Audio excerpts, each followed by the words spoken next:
2005 నుంచి నక్కపల్లి ఎస్సీజెడ్ కావచ్చు, ఇవన్నీ కూడా వైఎస్ రాజశేఖర రెడ్డి గారు ప్రారంభించిన ఇవన్నీ, ఈ కాన్సెప్ట్ ఇవన్నీ. ఇది జనసేన కానీ మిగతా మన పార్టీలు ఎవరు కూడా చేసింది కాదు. ఇది వైఎస్ రాజశేఖర రెడ్డి గారు ప్రతిపాదించింది, ఆయన ఎస్సీజెడ్ని తీసుకొచ్చింది. నేను వారికి ఒకటే తెలియజేశాను. ఒకటి, ఈ నక్కపల్లి ఎస్సీజెడ్ కానీ, ఇప్పుడు వచ్చిన అరబిందో కానీ, దివీస్ కానీ, అటు డెక్కన్, ఇవన్నీ కూడా ఇది మన ప్రభుత్వం వచ్చినప్పుడు వచ్చినవి కావు. ఇవి 2005లో ప్రారంభించిన పరిశ్రమలు ఇవన్నీ. 2005 నుంచి నక్కపల్లి ఎస్సీజెడ్ కావచ్చు, ఇవన్నీ కూడా వైఎస్ రాజశేఖర రెడ్డి గారు ప్రారంభించిన ఇవన్నీ, ఈ కాన్సెప్ట్ ఇవన్నీ. ఇది జనసేన కానీ మిగతా మన పార్టీలు ఎవరు కూడా చేసింది కాదు. ఇది వైఎస్ రాజశేఖర రెడ్డి గారు ప్రతిపాదించింది, ఆయన ఎస్సీజెడ్ని తీసుకొచ్చింది. కానీ ఇక్కడ సమస్య ఏమొచ్చిందంటే, వ్యర్థాలని శుద్ధి చేయకుండా సముద్రంలో కలిపేస్తున్నారు. తద్వారా ఏం జరుగుతుందంటే మన మత్స్య సంపద దెబ్బతింటా ఉందని. ఇదే కదా. దీనికి నేను ఒక మత్స్యకారుడిగా నా జీవనోపాధి అయితే నేను మీలాగా ఎలా ఆలోచిస్తాను, నేను కూడా అట్లాగే ఆలోచించాను. అంతేగాని నేను ఒక డిప్యూటీ సీఎంగా ఆలోచించాలా, ఒక ఎమ్మెల్యేగా ఆలోచించాలా, ఒక సాటి మత్స్యకారుడిగా ఎలా ఆలోచించాలో అట్లాగా ఆలోచించి మాట్లాడాను. ఒక క్లియర్ కట్ ఇన్స్ట్రక్షన్ మన మత్స్యకారుల దగ్గర నుంచి వచ్చింది.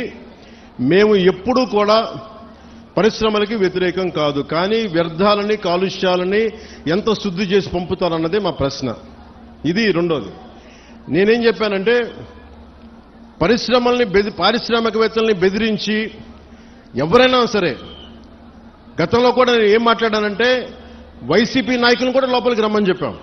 ఇది కూటమి ప్రభుత్వం అయినప్పటికీ కూడా నేను ఒకటే అడిగాను, ఇది పవన్ కళ్యాణ్ పిఠాపురం నుంచి గెలవటంలో వచ్చిన సమస్య, లేదంటే ఉన్న సమస్య అంటే ఇది ఎప్పటి నుంచో ఉన్న సమస్య అని చెప్పారు. నాకు ఆ భరోసా నాకు ఇచ్చారు. నేను సందేహించడానికి అడగల, శంకించడానికి అడగల, అసలు ఎలా వచ్చింది మూలం ప్రజలందరికీ తెలియజేయడానికి.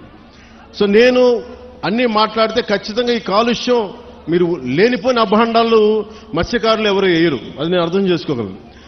మనం మత్స్యకారులందరూ ఎలా ఉంటాం, కష్టపడతాం, ధైర్య సాహసాలతో సముద్రంలోకి వెళ్తాం, వేట పడతాం, చిన్నపాటి గొడవలు ఉంటాయి, కానీ కక్షలు కారుణ్యాలు పెట్టుకునే జాతులు కావు. మనం గొడవ పడతాం, వేటకెళ్లేవాడికి కోపం ఉంటుంది, వేటకెళ్లేవాడికి పౌరుషం ఉంటుంది. అంతేగాని మనం ఎవరిని కూర్చొని ఒకరి పొట్ట కొట్టాలనో ఇంకోట్లా అనుకునేది కాదు. కానీ మన పొట్ట కొడుతుంటే మనకి బాధ ఉంటుంది, మనకి ఆవేదన ఉంటుంది. నేను ఒకటే చెప్పా, సంఘాల నాయకులతో కూర్చొని మాట్లాడుతా అంటే వాళ్ళు ఒకటే చెప్పారు, మేము ఎన్ని చెప్పినా మీరొచ్చి కొత్తపల్లి, ఉప్పాడలో మీరు పెడితే తప్ప ఈ మన యువత మాట వినరు, దయచేసి ఈ మాట చెప్పండి అంటే, నేను సంఘాల నాయకులందరితో పాటు, మత్స్యకారి పెద్దలందరితో పాటు చాలా మంది యువతను అడిగాను. దాదాపు 8-9 మంది యువతతోనే ప్రత్యేకించి అడిగాను.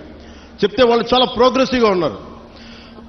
వాళ్ళు అడిగింది ఏంటంటే, ఒకటి, ఈ వ్యర్థాలని ఎలా శుద్ధి చేస్తారు, శుద్ధి చేస్తే మేము పొల్యూషన్ కంట్రోల్ బోర్డుని మేము ఎలా నమ్మాలి, వాళ్ళేమో చేయట్లేదు అన్నారంటే, దానికి నేనేం చెప్పానంటే, కలెక్టర్ గారు షణ్మోహన్ గారితో మాట్లాడి నాకు సమయం ఎంత ఇస్తారు ఇవన్నీ చేయడానికి అంటే, నేను 3 దఫాలుగా పెట్టుకున్నా.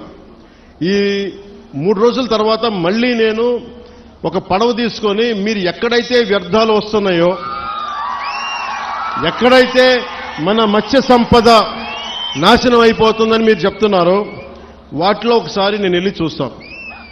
ఎందుకంటే ఒక మత్స్యకారుడిలాగా వెళ్ళాలి అంటే నేను కూర్చోబెట్టి 4 గోడల మధ్య ఉంటే